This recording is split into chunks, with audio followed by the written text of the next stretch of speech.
Buenas noches, Kevin y compañeros, y a todo el grupo. Vamos entonces a dar comienzo a nuestro espacio habitual de los días lunes. Hoy es 20 de mayo del 2024, 6:45, y tenemos un caso clínico muy interesante del grupo uno, de un paciente con una patología del sistema reumatológico. Kevin y compañeros, ya es su tiempo, bien pueda. Muchas gracias, doctor. Bueno, muy buenas noches, compañeros. Van prendiendo camarita el que va presentando, por favor. Muy buenas noches, compañeros. Doctor, buenas noches. Hoy Buenas nosotros noches. venimos a hablarles sobre un caso clínico reumatológico. Mi grupo está conformado por Angie Jaramillo, Juan Pablo Jaramillo, Sofía Jurado, Andrés Felipe Torres, Mabel Salazar y quien les habla, Kevin Nieto Montoya. A continuación, nosotros vamos a exponer sobre una temática, algunos aspectos que nos dio a conocer el doctor en el encuentro pasado. Luego de eso vamos a hacer énfasis en el resumen de la historia clínica y los datos positivos, los problemas identificados, las patologías posibles, o sea, los diagnósticos diferenciales, la aplicación de las leyes diagnósticas, la correlación tanto clínica como paraclínica, todo el proceso fisiopatológico, fisiológico y su explicación fisiopatológica, y por último las conclusiones diagnósticas de este caso clínico. Entonces, antes de iniciar, debemos tener en cuenta las consideraciones previas al diagnóstico. Entonces, acá tenemos lo que es pensamiento científico, pensamiento crítico y pensamiento complejo. Entonces, el pensamiento científico es fundamental inculcar que sea una mentalidad basada en la evidencia científica y en la metodología científica. Esto pues implica la valoración de la investigación reciente y la aplicación de enfoques probados y validados en el proceso diagnóstico. En el pensamiento crítico, entonces, es fomentar como toda esa capacidad de evaluar de manera objetiva toda la información clínica que nosotros tenemos y cuestionar todas esas suposiciones esenciales para evitar los sesgos que se pueden presentar. Y así vamos a poder evaluar la información desde diferentes perspectivas que puedan conducir a diagnósticos mucho más precisos. Y por último tenemos el pensamiento complejo, que pues la complejidad inherente a los casos clínicos es pues fundamental estimular la habilidad de comprensión y todo ese abordaje integral en los pacientes. Esto implica considerar múltiples factores y su interrelación en el diagnóstico. Ahora, la gestión de sesgos y prevención de toda esa parte de errores. Entonces acá tenemos fomentar el trabajo en equipo, reconocer sesgos cognitivos e implementar estrategias de verificación. Entonces, fomentar el trabajo en equipo. Entonces, principalmente la comunicación aquí es efectiva entre los profesionales de salud y el trabajo pues en equipo ayudan a contrarrestar todo lo que son sesgos cognitivos, permitiendo pues una evaluación mucho más objetiva y colaborativa de la información clínica. Reconocer los sesgos cognitivos, entonces pues esto aquí es crucial, identificar esos sesgos como el de confirmación, el de anclaje, el de disponibilidad y atribución fundamental y conservadurismo para evitar la influencia indebida de creencias preexistentes en el diagnóstico e implementar estrategias de verificación. Entonces, es importante obtener la verificación, la segunda opinión médica y la revisión pues cuidadosa de los resultados de pruebas, que son pues estrategias mucho más efectivas para mitigar el impacto de los sesgos cognitivos y prevenir posibles errores que se puedan presentar en el diagnóstico que nosotros emitamos. Ahora, evitar sesgos cognitivos en el diagnóstico. Entonces, algunos sesgos y algunos ejemplos. Entonces, tenemos el sesgo de confirmación. Entonces, ¿cómo se manifiesta este? Este se manifiesta cuando los médicos buscan información que confirmen sus creencias preexistentes sobre el diagnóstico, ignorando pues o descartando datos que contradicen esas creencias.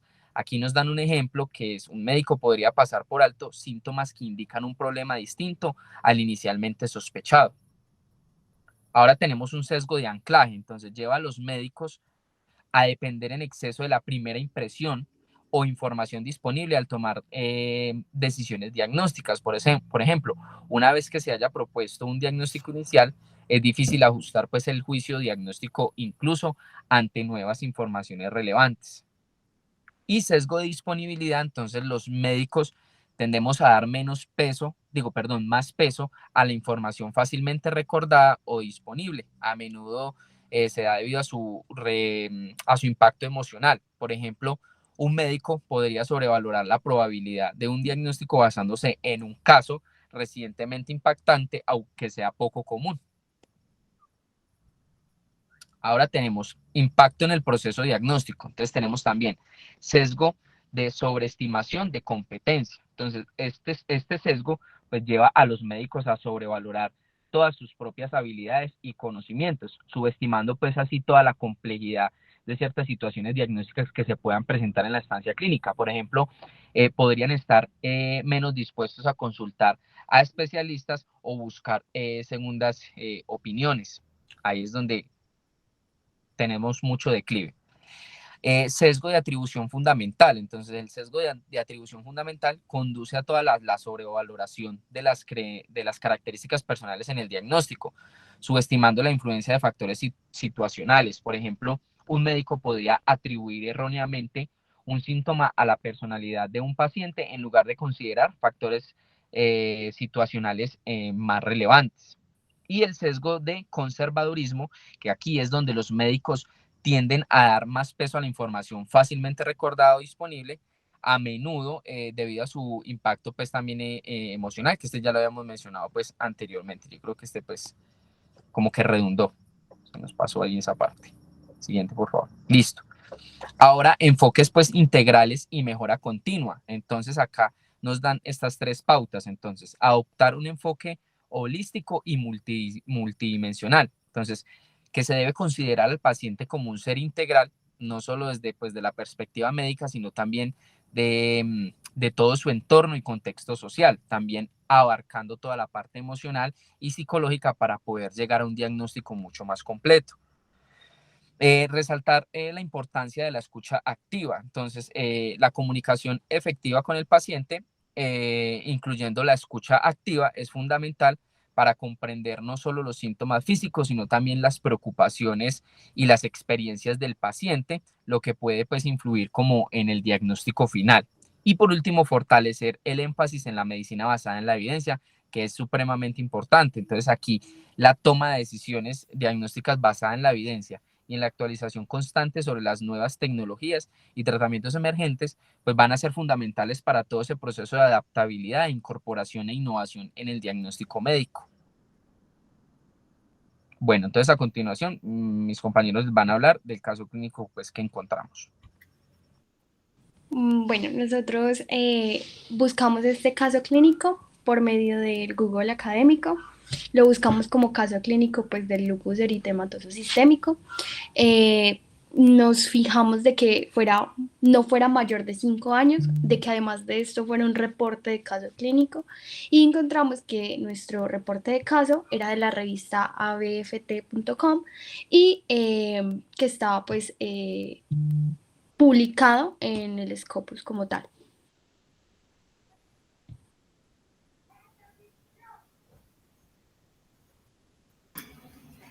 Bueno, entonces ahorita vamos a empezar con la descripción de la historia clínica.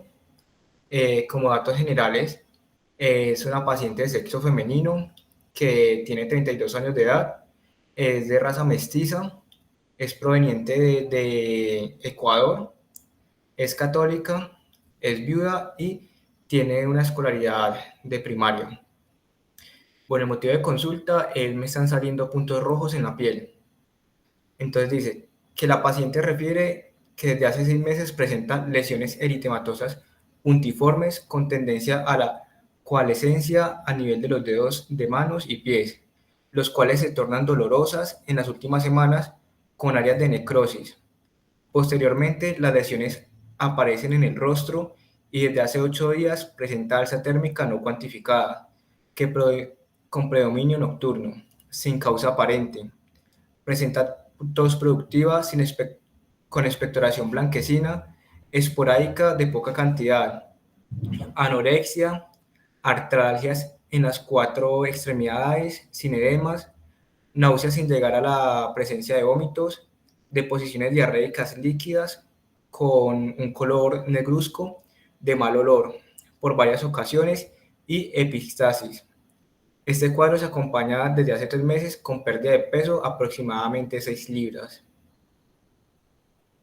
Bueno, en cuanto a antecedentes de importancia de esta paciente, refiere artritis reumatoide diagnosticada hace 2 años, una enfermedad ulceropéptica diagnosticada hace 1 año sin tratamiento y una historia de fotosensibilidad en su rostro.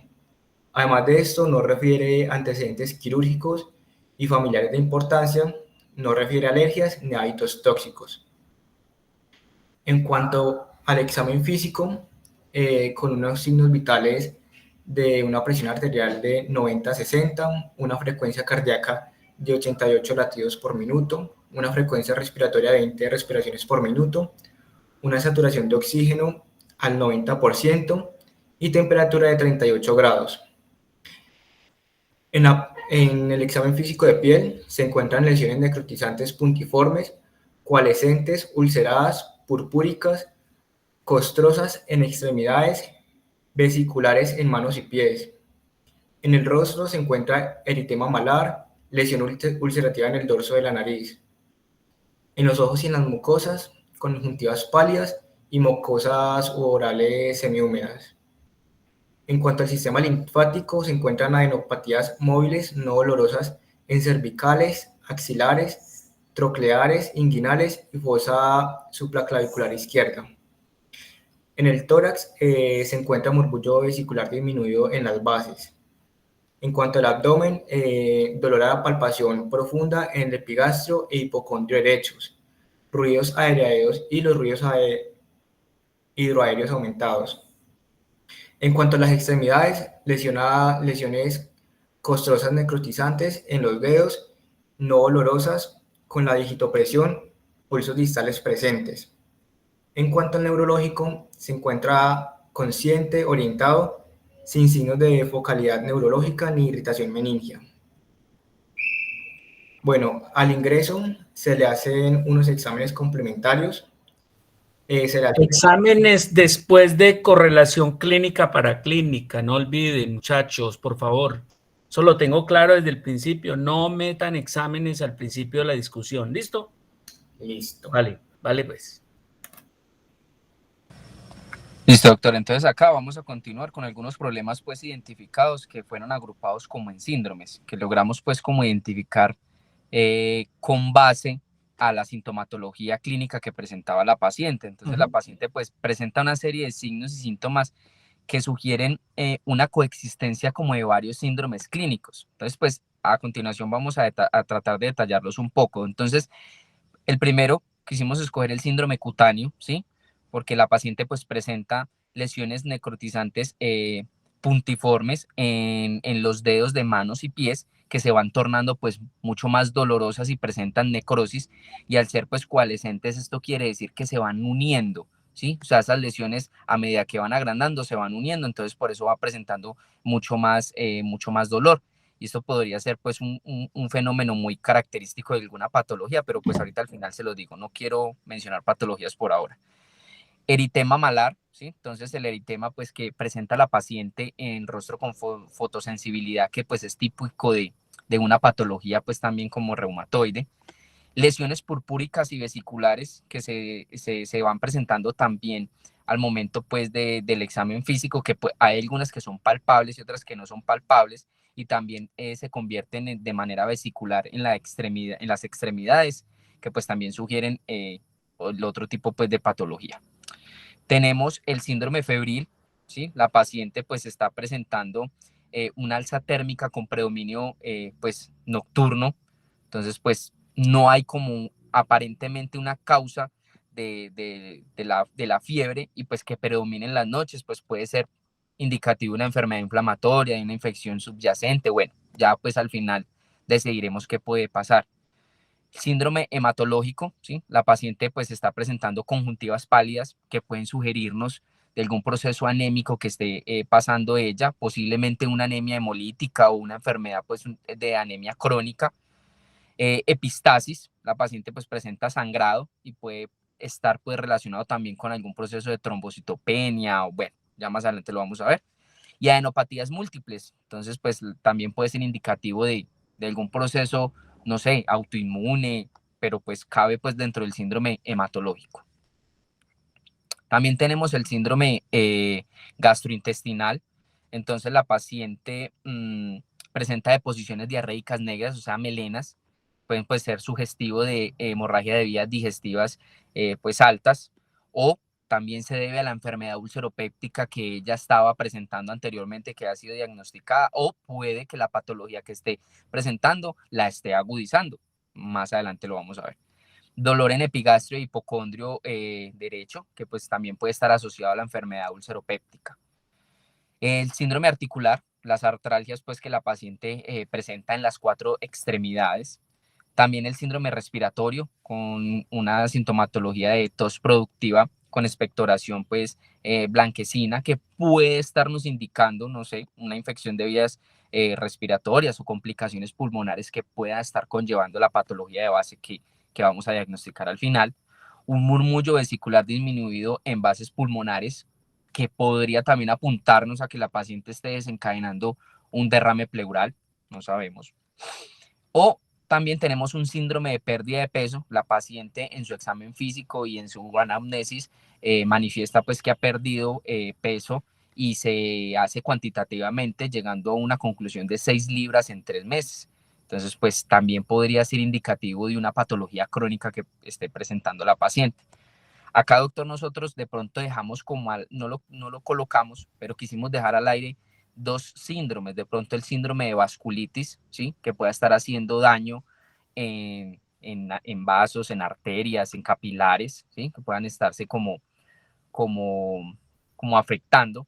Y también, pues, aunque la paciente no presenta esa sintomatología, obviamente, pues acá solamente estamos colocando lo que presenta la paciente, pero más adelante revisando paraclínicos podríamos ayudar a determinar si la paciente también puede estar presentando un síndrome renal. Sin embargo, no lo colocamos en este momento porque no hemos visto paraclínicos o no hemos visto ayudas diagnósticas. Listo, Kevin, aquí para precisarme, devuélvase un poquito, devuélvase. Me parece que la apuesta está mejor, o sea, por ahí estamos más identificados. Si ustedes quieren precisar mejor, entonces le ponen apellido a cada cosa. Digamos que el síndrome cutáneo, hay que determinar bien qué tipo de lesión tiene. Yo lo que veo es que hay unas lesiones, no sé si purpúricas o el síndrome purpúrico o síndrome, yo no sé si había petequias. Doctor, más adelante en el examen físico, la compañera anexa fotografías y ahí puede determinar la lesión. Bueno, entonces, por eso, si según lo que ustedes hayan visto ya en el conjunto, entonces uno podría englobarlo en un síndrome purpúrico petequial, porque ahí ya cabe, digamos, los patologías que producen púrpura, que producen equimosis, que producen petequias. Digamos que ahí lo puede ubicar así. Lo segundo, el síndrome febril, pueden ubicarlo como síndrome febril prolongado.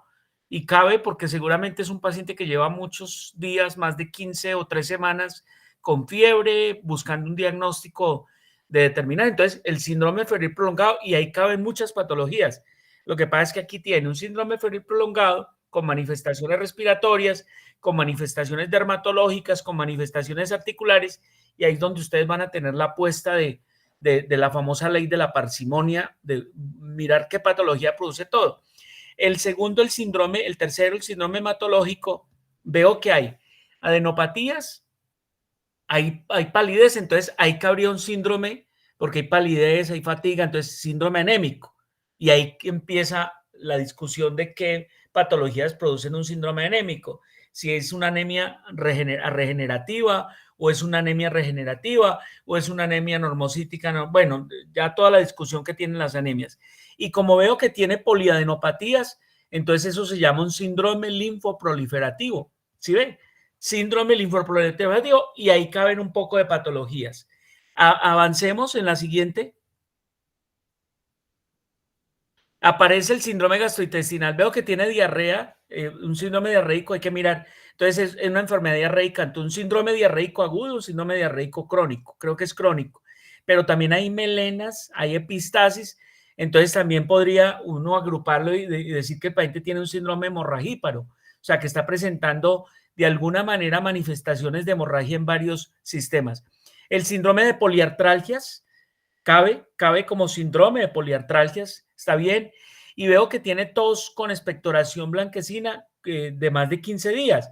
Entonces es un síndrome sintomático respiratorio y ahí caben todas las patologías respiratorias o cardíacas o el origen que sea que produce tos crónica. Y el síndrome de pérdida ponderal involuntaria, que usted dice, tiene un síndrome de pérdida ponderal involuntaria con manifestaciones respiratorias, con manifestaciones articulares, y en la discusión seguramente le va a aparecer las enfermedades del colágeno. Pero digamos que la apuesta está mejor de lo que hemos hecho de aquí para atrás. Entonces recuerden que lo ideal es busquen los grandes síndromes y después ya es lo que ustedes van a hacer la discusión. Cogen el síndrome y le ponen apellidos, o sea, le ponen patologías.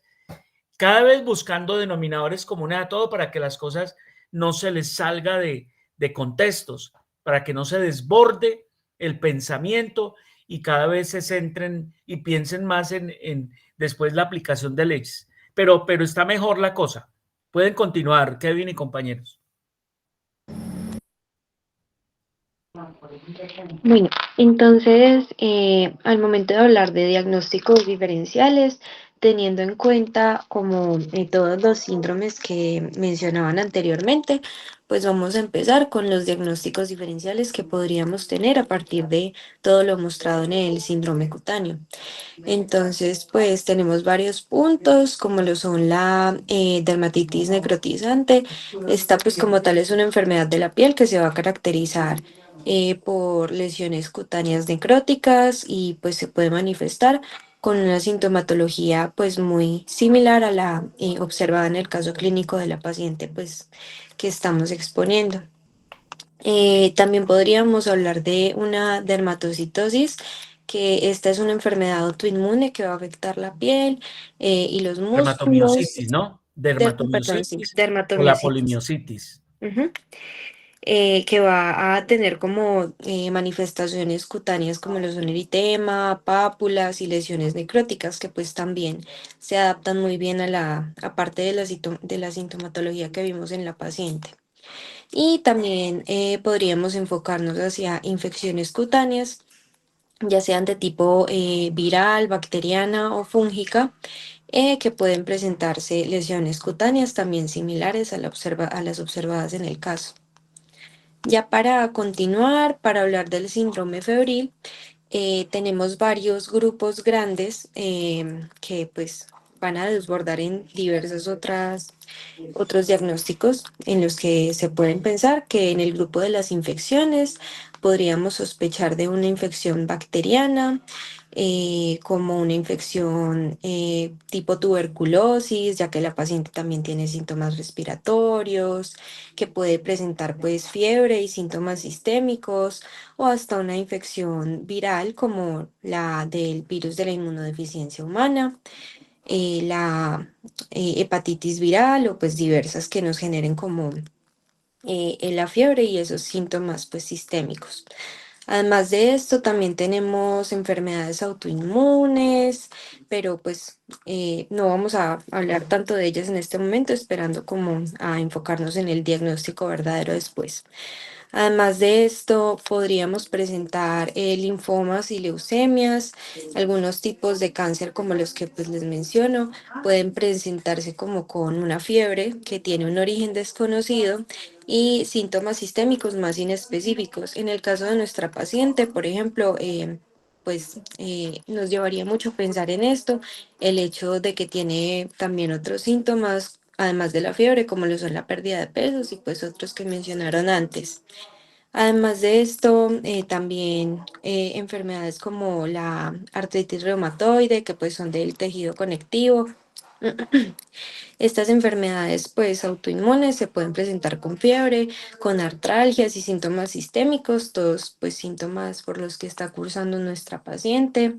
También esclerodermia, que también afecta el tejido conectivo. O por último, en este síndrome, anemias hemolíticas, pues correspondiente a enfermedades hematológicas.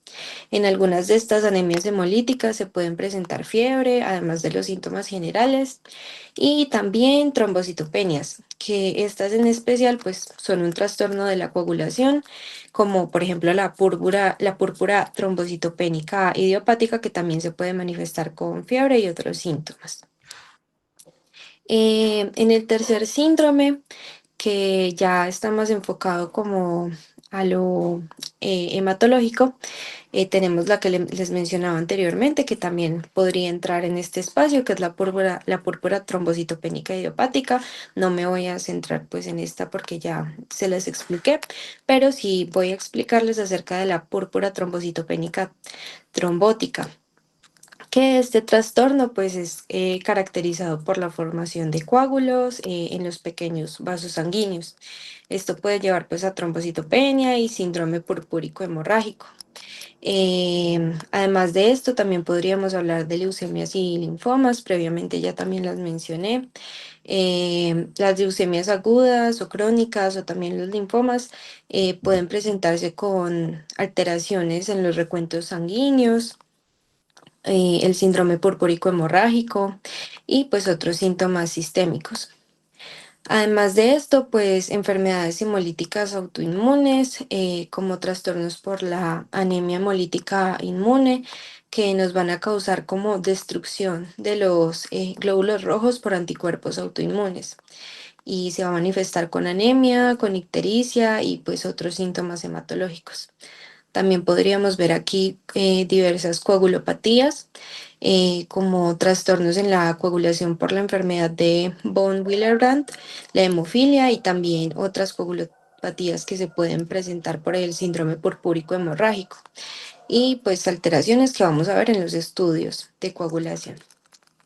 Ya para hablar del síndrome gastrointestinal, podemos pensar en una úlcera péptica, ya que tanto pues gástricas como duodenales pueden causar dolor abdominal, que es un síntoma pues por el que cursaba la paciente, tipo epigástrico, y también va a cursar por melenas y síntomas de sangrado gastrointestinal.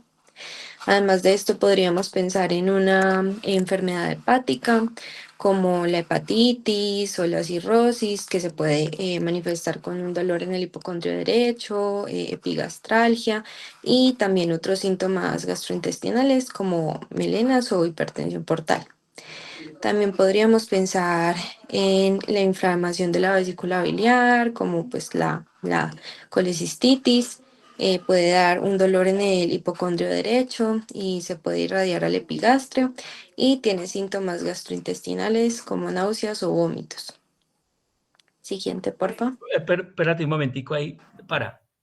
Mira, devuélvete, porfa. Mira que por eso es tan importante y sigo insistiendo en la clarificación de juntar las cosas como síndromes. Si tú miras, veo que estás entre comillas como escondiendo la posibilidad del lupus como para no, pero Sí.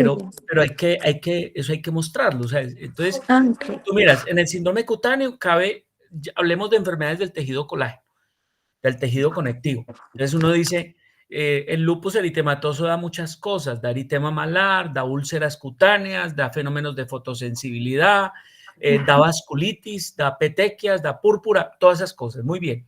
Entonces, si uno clarifica bien, pues le va poniendo apellidos.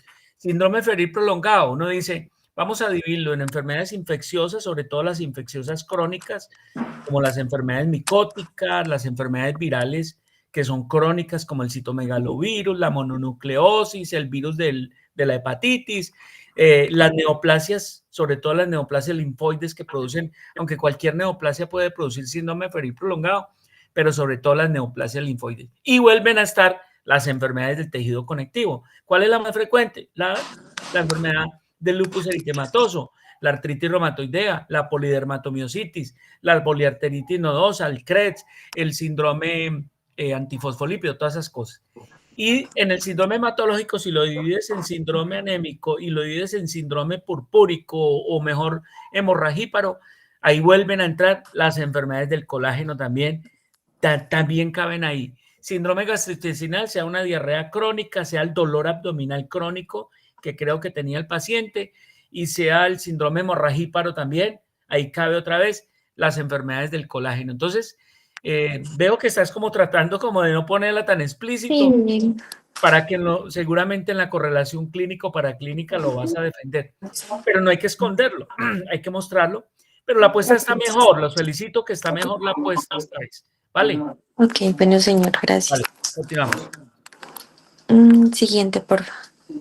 Listo. Al enfocarnos ya en el síndrome articular, pues cabe destacar la artritis reumatoide, también pues una enfermedad autoinmune, va a afectar pues claramente las articulaciones, va a causar dolor, inflamación y rigidez de estas.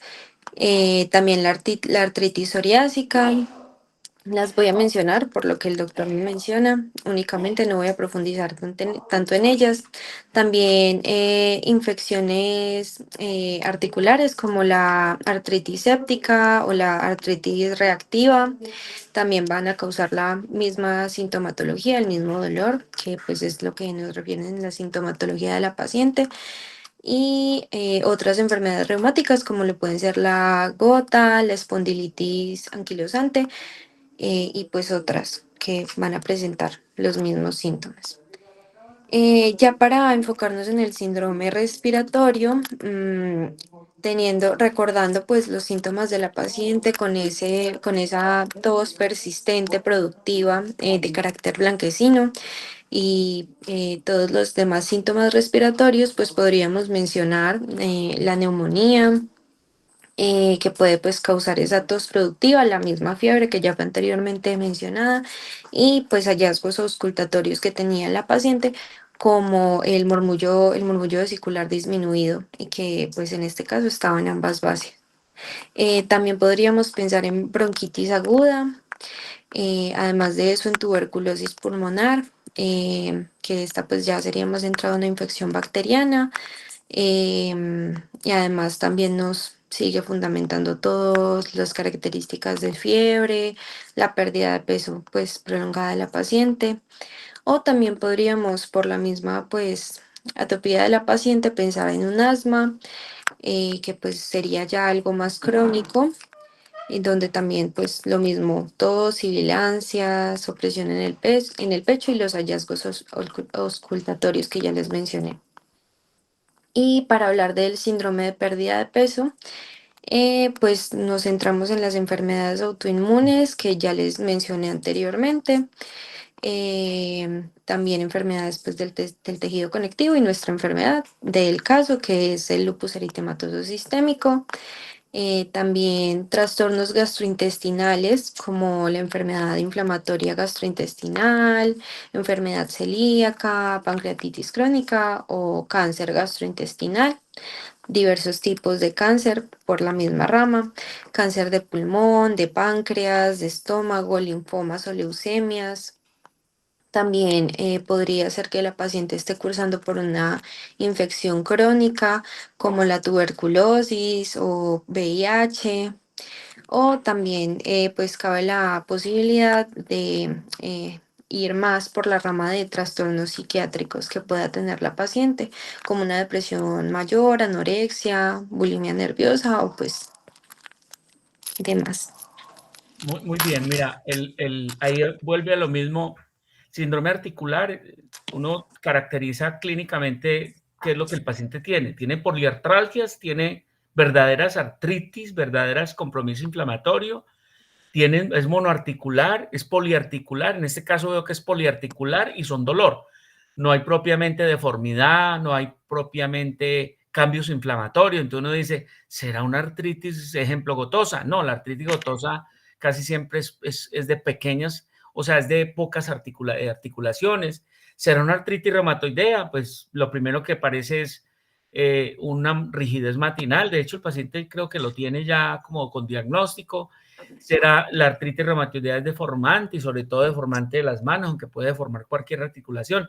Será una artritis séptica, pero la artritis séptica es de una o dos articulaciones, no es de más. Entonces, y aparecen otra vez las enfermedades del colágeno. ¿Cuál? La lupus eritematoso y la artritis reumatoidea propiamente dicha. Síndrome respiratorio, hay que ponerle apellido.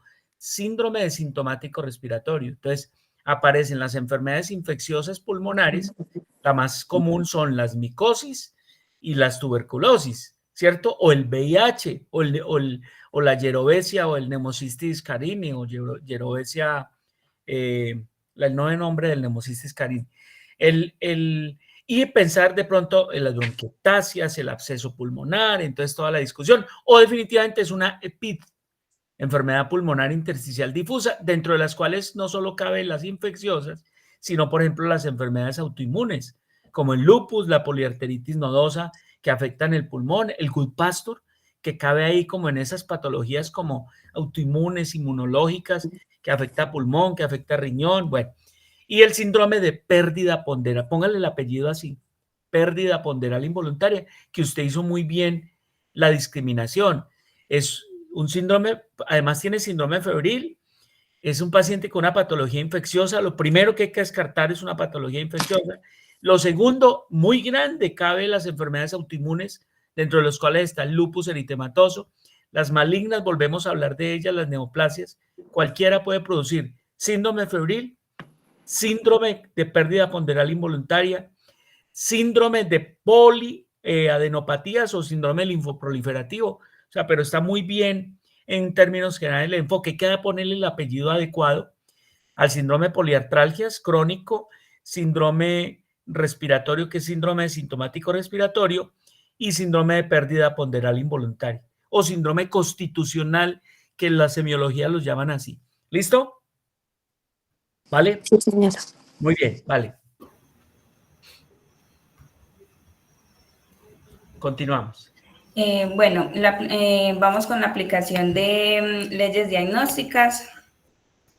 En este caso, ley de lo más frecuente, la descripción de esta, pues es que esta ley sugiere que se deben considerar primero las causas más comunes de los síntomas presentados por el paciente antes de, pues, de explorar opciones menos probables. En este caso, pues, la artritis reumatoide, dado pues que el paciente tiene ya un diagnóstico previo de artritis reumatoide, algunas de las manifestaciones cutáneas, articulares y sistémicas, pues estas podrían estar relacionadas con complicaciones de esta enfermedad autoinmune. Otra sería la enfermedad infecciosa, pues las lesiones cutáneas necrotizantes, la fiebre, la tos, la pérdida de peso, y pues estos podrían indicar una infección sistémica común en personas como las inmunocomprometidas, por ejemplo, pues la tuberculosis, especialmente pues por la tos productiva con expectoración y pues la fiebre nocturna. También sería la gastrointestinal, en este caso pues la diarrea pues negruzca, las melenas, pues que esto puede ser por una hemorragia gastrointestinal superior y pues posiblemente exacerbada por la enfermedad ulceropéctica previamente pues ya diagnosticada. En la ley de la prioridad, en esta pues lo que hace esta ley es que establece que ante la presencia pues de varios o posibles diagnósticos se debe dar la prioridad a aquellos que son pues potencialmente más graves y pues que pueden comprometer la vida o la funcionalidad del paciente. Aquí sería pues como la sepsis o la infección grave, que esta es pues como la presencia de fiebre alta, las lesiones cutáneas, necrotizantes, las adenopatías, pues que esto puede indicar una infección sistémica grave y pues que requieren de atención inmediata.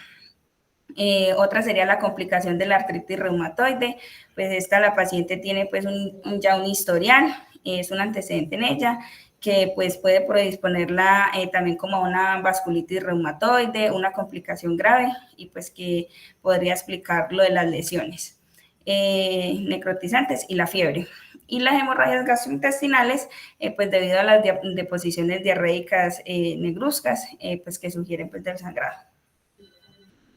La ley de la parsimonia, pues esta sugiere que pues entre varias explicaciones posibles, la más simple y directa suele ser pues la correcta. Esta insta pues, a evitar suposiciones innecesarias y a buscar una única causa que pueda explicar de manera coherente todos los síntomas presentes del paciente.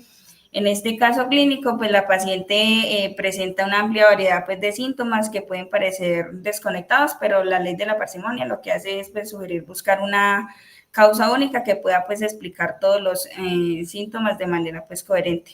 En este caso, los síntomas que presenta pues son las lesiones cutáneas, la fiebre, la tos productiva y síntomas respiratorios, síntomas sistémicos que son comunes pues del lupus eritematoso sistémico, la diarrea, la epístasis, la fotosensibilidad y el eritema malar, las artralgias.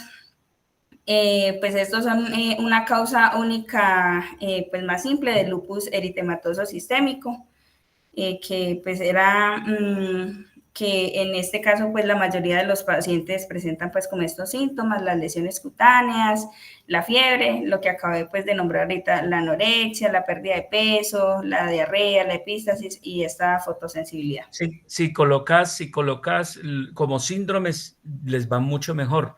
Entonces, si pone todos los síndromes, síndrome febril prolongado, síndrome constitucional, síndrome de sintomático respiratorio, síndrome purpúrico, llámese purpúrico o purpúrico petequial, síndrome hemorragíparo, síndrome anémico, síndrome de dolor abdominal, síndrome dermatológico con fenómenos de fotosensibilidad, síndrome de poliartral. Mire que todo englobado, en vez de los signos puros, solitos, englobado, uno dice, una causa común a todos. Hay varias patologías, pero la que más cabe puede ser un lupus. Hay síndrome linfoproliferativo, ¿verdad?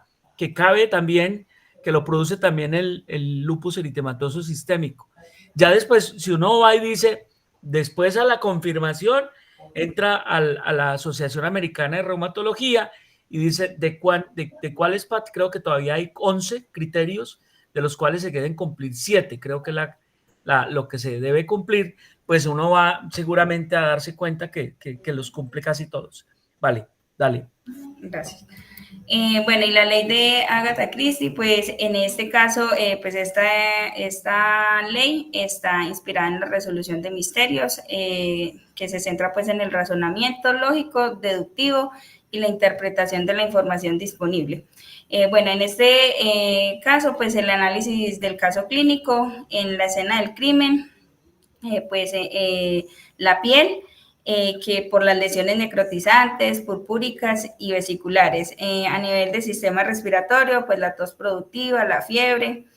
En sistema gastrointestinal, pues la diarrea negruzca, las melenas, la anorexia, y en el sistema inmunológico, pues las adenopatías, la pérdida de peso y la fiebre. Como arma homicida, pues este es el lupus eritematoso sistémico, pues en este caso pues como la combinación de los síntomas dermatológicos, respiratorios, gastrointestinales y sistémicos, pues estos pueden ser explicados o pues por el lupus eritematoso sistémico, pues que es una enfermedad autoinmune y multisistémica que afecta pues múltiples órganos y sistemas. Las lesiones cutáneas, pues estas son características del lupus, que incluyen pues las erupciones cutáneas, la fotosensibilidad y la vasculitis. La fiebre, pérdida de peso, síntomas sistémicos pues también muy comunes de esta enfermedad, la tos productiva pues que puede causar de pronto una pleuritis o una neumonitis, una diarrea, pues la diarrea negruzca, una vasculitis gastrointestinal que puede pues causar las hemorragias, la epístasis, que son manifestaciones vasculíticas que pueden causar sangrado de las mucosas. Como cómplices, pues esta paciente tiene el antecedente de artritis reumatoide, pues que esto sugiere pues una predisposición a desarrollar otras enfermedades autoinmunes como pues el lupus eritematoso. La fotosensibilidad y el eritema malar, pues que como lo decía antes, que son signos clásicos de esta enfermedad, que refuerza más pues como el diagnóstico, lo que son las melenas y la enfermedad ulceropéctica, pues que estas son pues por la presencia pues pueden haber, puede haber una hemorragia gastrointestinal, que en contexto pues puede llevar a una vasculitis o gastrointestinal. Y la fiebre nocturna y la pérdida de peso son síntomas sistémicos, que observan pues, se observan en enfermedades autoinmunes, crónicas y también pues en infecciones sistémicas. Un par ahí, entonces mira, para precisar, la escena del crimen, si buscas un denominador común a todos esos que quieres buscar ahí, es decir, cuál es el tejido comprometido en un paciente con enfermedad del colágeno, el colágeno. O sea, entonces el denominador común es el tejido colágeno. ¿Dónde está? En todas partes. Entonces uno dice, el colágeno con policerosas 1, y el sistema inmunológico. Yo diría que dos grandes escenas del crimen serían eso. El arma homicida, ¿cuál es el arma homicida de un paciente con una enfermedad autoinmune? ¿Qué es lo que finalmente ataca las células? ¿Qué crees tú o el grupo?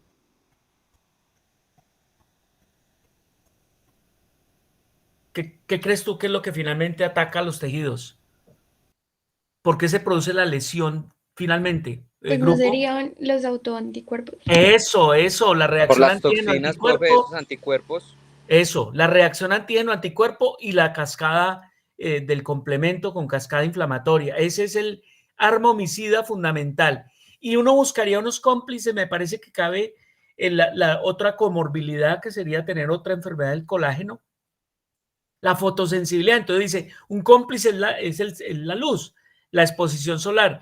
¿Y qué otros cómplices puede haber? Las sobreinfecciones, o sea, de que se mueren muchos pacientes con lupus, pacientes son inmunosuprimidos. Entonces, cómplices es un paciente que de pronto tiene fenómeno de fotosensibilidad, que tiene otra enfermedad posible del colágeno. Es muy frecuente que coexistan también varias enfermedades del colágeno. Y lo otro es que hayan sobreinfecciones, que puede estar ocurriendo en este paciente, que se vuelven cómplices. En los sangrados propiamente, las vasculitis con sangrado se vuelven cómplices de todo el cortejo sintomático del paciente, pero valga el enfoque. Muy bien, continuamos. No, y en piel también entran bacterias como el estafilo, profe, que Claro, puede empezar a colonizar. Las sobreinfecciones todas, desde la piel, sistema respiratorio, geniturinario, sobre todo el sistema respiratorio, y yo diría, y la piel, terminan siendo los sitios por donde más entran los fenómenos de infección, que terminan en sepsis y muchas veces terminan en muerte de los pacientes. Vale.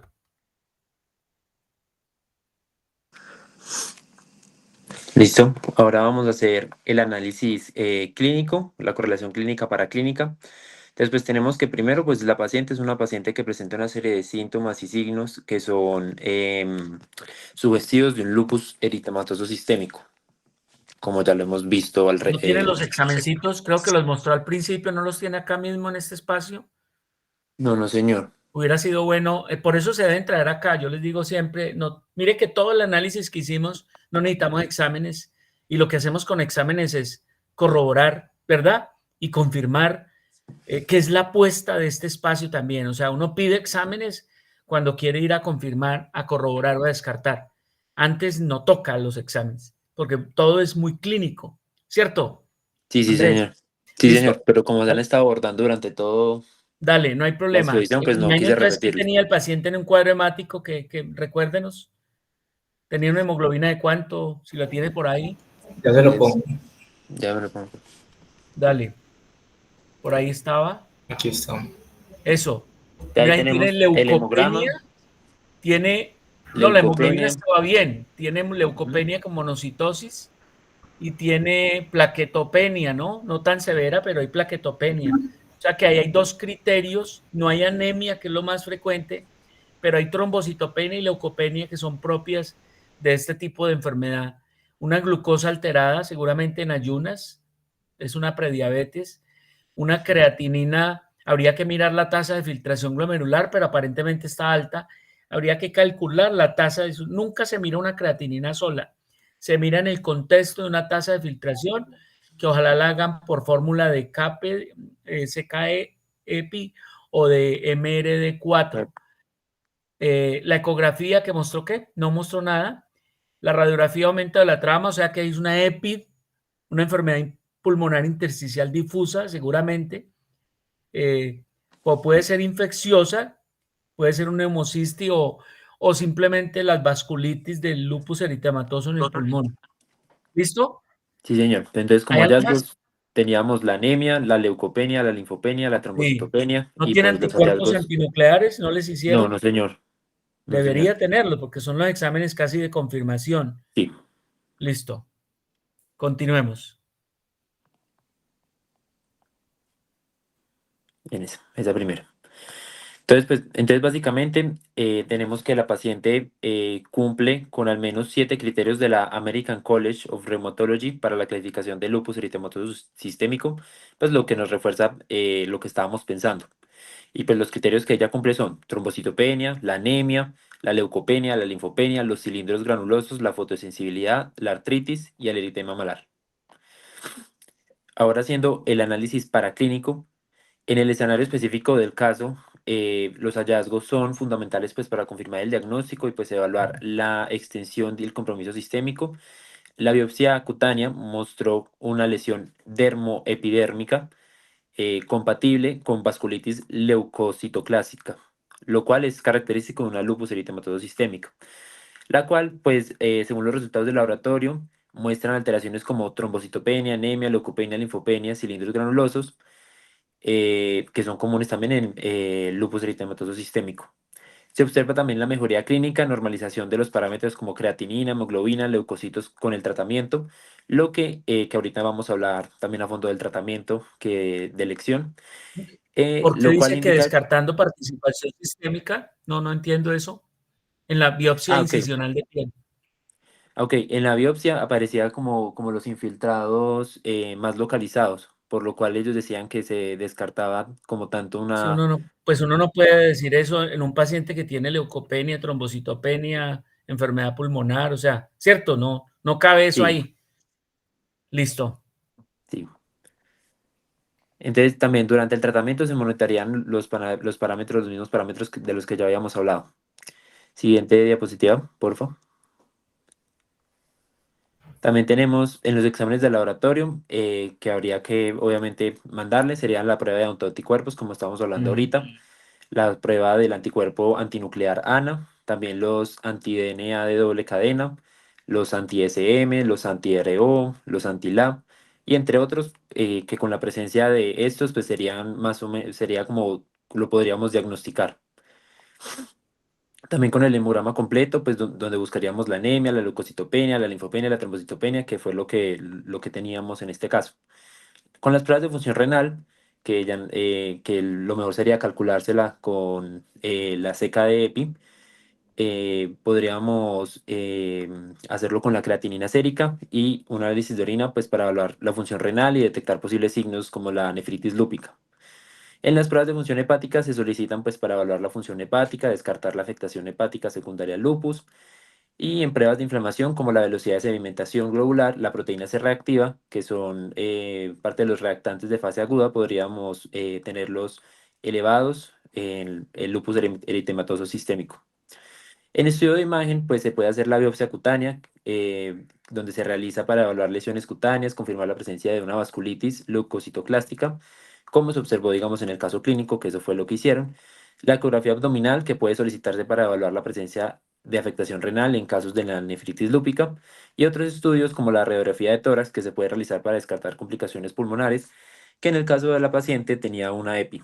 Y en la biopsia renal tenemos como la sospecha, si tenemos la sospecha de una nefritis lúpica, la biopsia renal pues puede ser necesaria para confirmar el diagnóstico y pues guiarnos en el tratamiento.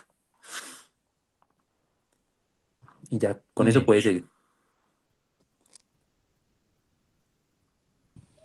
Bueno, entonces ya hablando del proceso fisiopatológico, de acuerdo pues a los macrosíntomas o los síndromes, vamos a dar como la explicación desde la perspectiva fisiológica de acuerdo a los síndromes que presenta. Entonces, el primero tenemos el síndrome cutáneo. La explicación fisiopatológica de este puede ser la autoinmunidad que está presentando la paciente, en donde se va a atacar por error pues los tejidos de la piel. Los anticuerpos antinucleares y otros anticuerpos se van a depositar en este tejido, generando pues una respuesta inflamatoria que va a causar el daño en esa piel. La reacción a la radiación ultravioleta también es como otra explicación fisiopatológica a este síndrome cutáneo, en donde esa radiación UV pues va a inducir a la muerte de esas células de la piel, va a liberar fragmentos de ADN y otras moléculas que el cuerpo va a identificar como extrañas y pues va a generar toda la respuesta inflamatoria y exacerbar esta inflamación, generando pues más daño aún en la piel. La inflamación como tal que va a generar pues esa liberación de citoquinas proinflamatorias, factor de necrosis tumoral alfa interferones que van a contribuir pues a esa inflamación y esos daños de la piel. Tenemos el síndrome febril. Entonces el síndrome febril, desde la perspectiva fisiopatológica, se puede explicar como que el lupus genera una inflamación sistémica, que esas citoquinas proinflamatorias, como el factor de necrosis tumoral, interleucina 1 y 6, van a ser liberadas en exceso, generando o estimulando que el hipotálamo genere y desencadene una respuesta de alzas térmicas al momento de que se presenten los brotes de la enfermedad como tal. También otra razón fisiopatológica pueden ser las infecciones, ya que estos pacientes tienen un sistema inmunológico que va a estar comprometido, lo que lo hace como más susceptibles a infecciones, y la fiebre pues podría ser un indicador de una posible infección. La actividad de la enfermedad como tal, es decir, que esos brotes sistémicos que caracteriza el lupus como tal, donde se van a involucrar varios órganos y sistemas, y pues la fiebre va a estar más presente cuando haya lesiones que se acompañen de artritis, lesiones cutáneas, afectaciones renales o neurológicas, en nuestro caso pues las lesiones cutáneas y la artritis que presenta la paciente. Luego tenemos el síndrome hematológico. La explicación fisiopatológica de este es la destrucción autoinmune de plaquetas que puede estar presentando la paciente al reconocer su sistema inmune como agentes extraños a sus plaquetas, y pues estas destruirlas y generando la disminución, y con esa pues la deficiencia del proceso de coagulación y pues los sangrados espontáneos. También tenemos como una posible explicación el síndrome de anticuerpos antifosfolípidos, ya que este es muy común en el lupus eritematoso sistémico, que pueda producir lo que es pues alteraciones en el proceso normal de la coagulación, y con esto pues causar las trombosis y los sangrados. Y la inflamación de los vasos sanguíneos, que también es muy común en el lupus eritematoso sistémico, y que va a generar que las paredes de los vasos sanguíneos se debiliten y estas puedan causar sangrados. Se puede manifestar como es la púrpura palpable o las hemorragias gastrointestinales como posibles diagnósticos. Tenemos el síndrome gastrointestinal. Entonces la explicación fisiopatológica es una vasculitis intestinal por la cual puede estar cursando la paciente debido a la inflamación de los vasos sanguíneos que puedan afectar el tracto gastrointestinal, provocando el dolor que ella presentaba, la palpación del abdomen en el examen físico y la diarrea crónica que presentaba. Estas vasculitis pueden comprometer también el suministro de sangre al aumentar su tamaño y estar inflamadas, causando isquemia y daño en la mucosa gastrointestinal. También tenemos la lupus enteritis, que es caracterizada por la inflamación de la pared intestinal, mediada por la autoinmunidad y pues todo el proceso inflamatorio que presenta la paciente, causando el dolor, la diarrea, las náuseas y el vómito.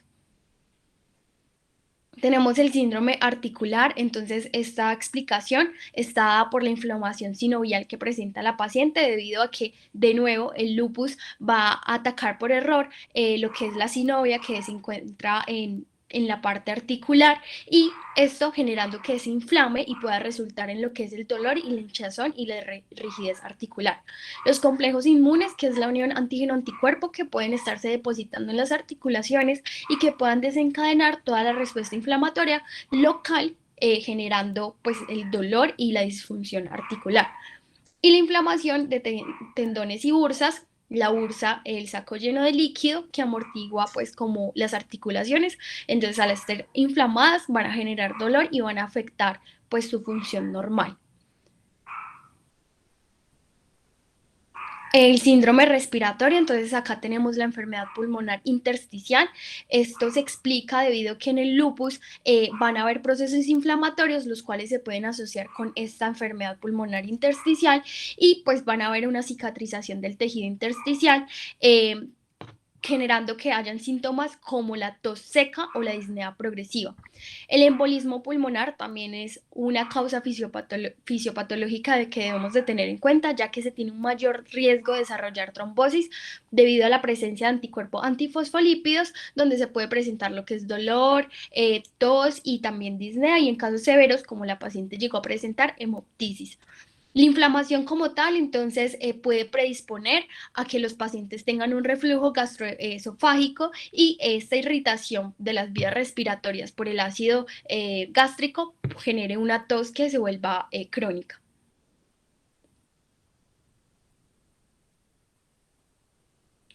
Y el síndrome de pérdida de peso tiene explicación como una nefritis lúpica debido a que esa afectación renal va a generar que la paciente pierda proteínas, al perder a través de la orina, al perder proteínas, pues haya pérdida de masa muscular y con esto pérdida de peso. También las náuseas y la diarrea, pues al tener una diarrea crónica se va a contribuir a la pérdida de líquidos y a la pérdida de peso, y pues las náuseas al contribuir que la paciente restrinja la ingesta de alimentos por evitar estas náuseas. El metabolismo aumentado, esta inflamación crónica va a llevar que el metabolismo aumente y con esto pues resulte un mayor consumo de energía y consecuentemente la pérdida de peso. Listo, ya tenemos lo que son las conclusiones diagnósticas. Entonces tenemos que en nuestro diagnóstico sindromático tenemos un síndrome febril, un síndrome cutáneo, un síndrome de vasculitis, un síndrome hematológico, un síndrome articular y un síndrome diarreico crónico. En el diagnóstico topográfico tenemos que está involucrado el sistema inmune, el sistema tegumentario, el sistema vascular, el sistema hemostático, el sistema musculoesquelético y el sistema digestivo. Y en el diagnóstico etiológico tenemos que se da por la desregulación inmune, teniendo en cuenta que la paciente no tiene antecedentes familiares de alguna enfermedad de colágeno o enfermedad de inmunosupresión. Damos que la razón de todo esto es una desregulación inmune propia de ella, con una disfunción del sistema inmunológico, incluyendo pues la activación anormal de las células T y B, con la producción de autoanticuerpos dirigidos pues a los componentes del núcleo celular. Y el diagnóstico específico, entonces, sería el lupus eritematoso sistémico con presentación cutánea, pálpulo-escamosa, con necrosis epidérmica y desarrollo de úlceras necróticas compatibles con una vasculitis leucocitoclástica. Y ya, eso sería todo en nuestro caso clínico. Muy bien, muy bien, muy bien, muchachos. Me deja muy contento, me dejan muy contento. Yo pienso que esta es la apuesta.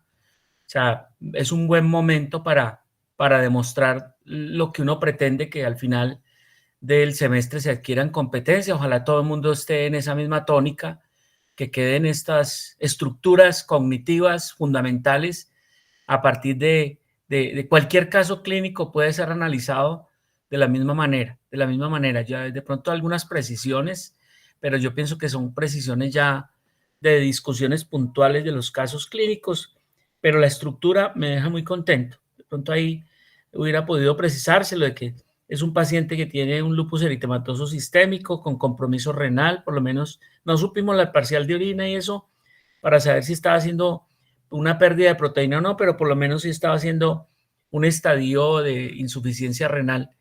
Habría que calcular la tasa de filtración, tiene una EPID, tiene las lesiones vasculíticas en piel, tiene las lesiones pulmonares, una EPID, tiene las lesiones vasculares, una vasculitis con un trastorno obviamente de la coagulación, aunque con esas plaquetas no era la razón del sangrado seguramente eran lesiones vasculares, o sea que era una púrpura sistémica vascular, no solo con lesiones en piel, sino algunas lesiones en multiórganos.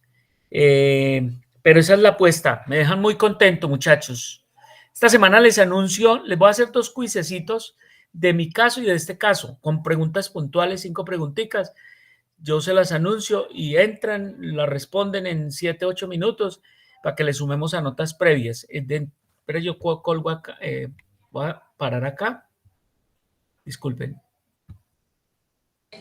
Listo, doctor, muchas gracias. Permítame, pero no se me vayan. No sé si